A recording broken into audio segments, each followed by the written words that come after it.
I'm Skylar Mayo, and I'm here to talk to you about Hodgkin's lymphoma. It's a case dear to me.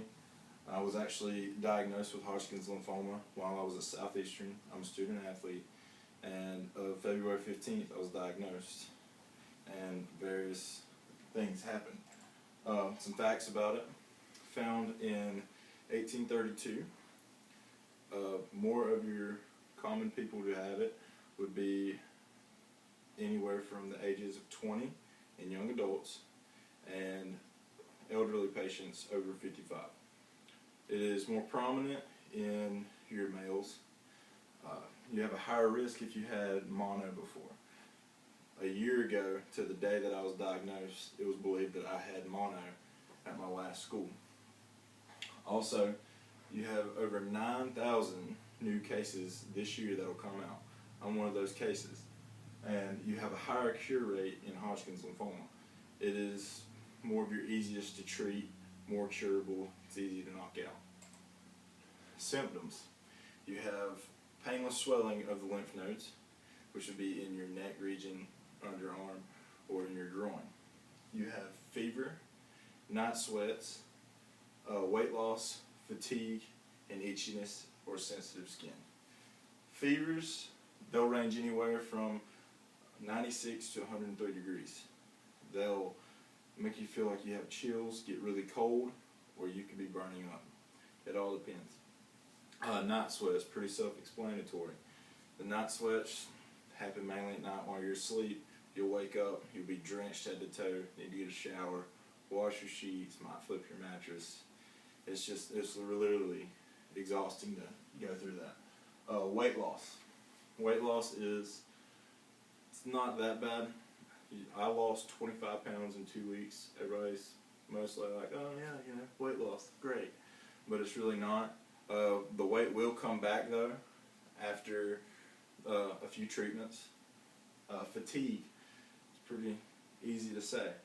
You'll get tired really easily. I slept constantly. I probably slept anywhere from 8 to 9 hours during the day and not including at night. Itchiness and sensitive skin. My itchiness was in my feet. It was really bad, constantly itching, stay up at night, even itching my feet for 2-3 hours. Next, we would have tests. After your symptoms, go to a doctor, and you will need to talk to your doctor about them, do some blood work, and because some of these symptoms actually are with other diseases. It's just not Hodgkin's lymphoma. But with Hodgkin's lymphoma, after blood work, they'll want to run some tests to see what type. You have your bone marrow test, which they will go into the back of the hip and pull your bone marrow out to run a test on it. It's a painless procedure. Then there is your biopsy. Your biopsy, they'll go in, pull a lymph node that is really easy to get to. Mine was on top of my clavicle. It might be in your underarm or groin area. They'll pull it out and test that lymph node to see what type of Hodgkin's you have. Then also, you have your PET scan. Your PET scan, you'll go through a tube, they'll scan you across your body, and they will be able to tell where the hot spots or cancerous cells are in your body. After these testings, they'll be able to tell you what type of lymphoma you have and your stages. You have 4 stages. You have stage 1, which is you have cancer cells found in one group of lymph nodes.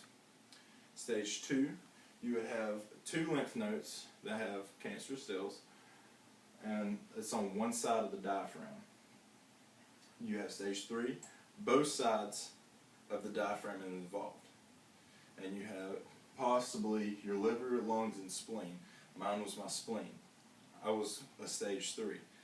Then there's stage 4, which is more your severe case, which would be more than one organ involved and possibly your bone marrow's involved in it. Your treatments, you have chemotherapy, radiation, chemo and radiation, and a bone marrow transplant. I'm on chemotherapy. It's where they run toxin drugs through an IV through your body, and it'll start killing the bad cells in your body. Then you have radiation. It's kind of like an X-ray, but yet it causes the cancer to shrink. In my situation, it's kind of harder to do it because it's such a mass produced. It's all over the chest cavities and lower extremities. Then you have chemo and radiation, was a combination of both. This is more your severe cases. And then you also have your bone marrow transplant. They will actually go in, fry all your good reproducing cells, and take a bone donor and take his bone marrow out and transplant it in. After this, you need to kind of talk to your doctor about it to figure out when treatments are and how often or what type of treatment. Doctors have different preferences, and based on what type and what class you are will determine which treatment you take. And as of yesterday, I had a treatment, and I have one treatment left. Then I'll have a PET scan to see if it's all gone, and it should be all gone. So thank y'all for your time.